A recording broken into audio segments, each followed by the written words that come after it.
Salut à tous, c'est Rudy et j'ai testé une montre connectée qui ressemble un peu à l'Apple Watch sur le papier. Qu'en est-il? C'est parti.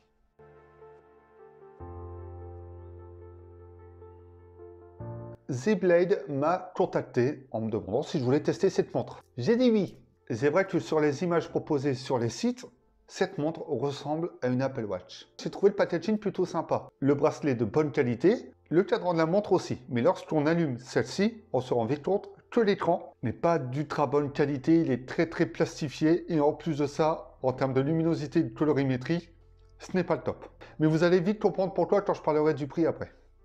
Et pour la charger, c'est que le port USB est intégré sur la montre, là où on intègre le bracelet. Donc cette montre connectée est tout simplement un tracker d'activité un peu plus poussé, puisque vous pouvez recevoir vos notifications. Par contre, sur le tracking, elle fait le travail. C'est pas ultra précis, hein. On s'attend pas à ça, mais elle fait son travail. Rythme cardiaque, nombre de pas effectués, calories perdues, etc. Tout est présent. Par contre, il n'y a aucune option de sport intérieur-extérieur ou d'option de tracking plus poussée.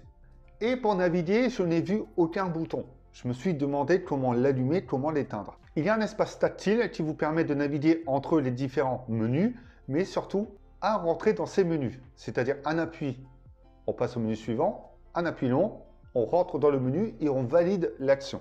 Eh bien, c'est tout simple, en restant appuyé sous l'écran. Pareil, pour l'allumer, on reste appuyé dessus. Pour l'éteindre, il suffit tout simplement d'aller sur la petite icône d'allumage et à partir de là, on fait le choix d'éteindre la montre. Il y a également plusieurs cadrans proposés, il suffit de rester appuyé longtemps sur cette touche sensitive pour modifier les menus, mais il n'y a pas grand chose et ça ressemble étrangement à l'Apple Watch, en moins bien, faut le dire. Hormis ça, la montre est compatible Android et iOS, donc juste là tout va bien. Il y a même une application que vous pouvez télécharger pour la rattacher au smartphone. En soi, ce que je n'ai pas compris, c'est qu'au niveau du poignet également, ça fonctionne comme une Apple Watch, mais à l'envers.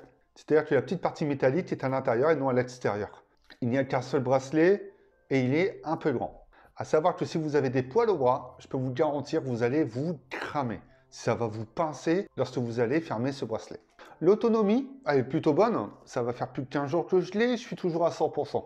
En fait, je n'ai même pas vu cette batterie chuter. Je ne sais pas si c'est normal ou pas, mais dans tous les cas, c'est plutôt bon signe, puisque même en veille, celle-ci tient assez longtemps. Alors, cette montre est aux alentours de 20 €. Ce n'est pas très cher. Et là, vous comprenez mieux la qualité du produit et la proposition qui est faite pour le prix. Si vous souhaitez une montre pas trop chère avec un pseudo design d'Apple Watch, pourquoi pas? Ça fait le travail, ça remplit le truc, voilà, pas plus. Par contre, c'est vrai que pour le prix, vous pouvez partir également sur un tracker d'activité sous forme de bracelet ou sous forme de montre, un peu plus cher, plus qualitatif et plus quantitatif également. Pour moi, là, on est plus sur l'espace gadget ou petit cadeau à offrir plutôt qu'utilité. C'était mon avis sur cette Z-Blade Crystal 3. J'espère que ça vous a plu et si c'est le cas, abonnez-vous. Et n'hésitez pas à me suivre sur les réseaux sociaux. D'autres tests sont disponibles parce que oui, j'ai testé d'autres montres et d'autres bracelets connectés. Donc allez checker ça. Mais également sur avimobile.fr. Et nous, on se retrouve bientôt pour d'autres vidéos. Parce que là, il est temps que j'y aille. Et d'ailleurs, je crois que cette montre n'est toujours pas réglée. Elle n'est toujours pas à l'heure. Ça me permet d'être en retard. Tout va bien.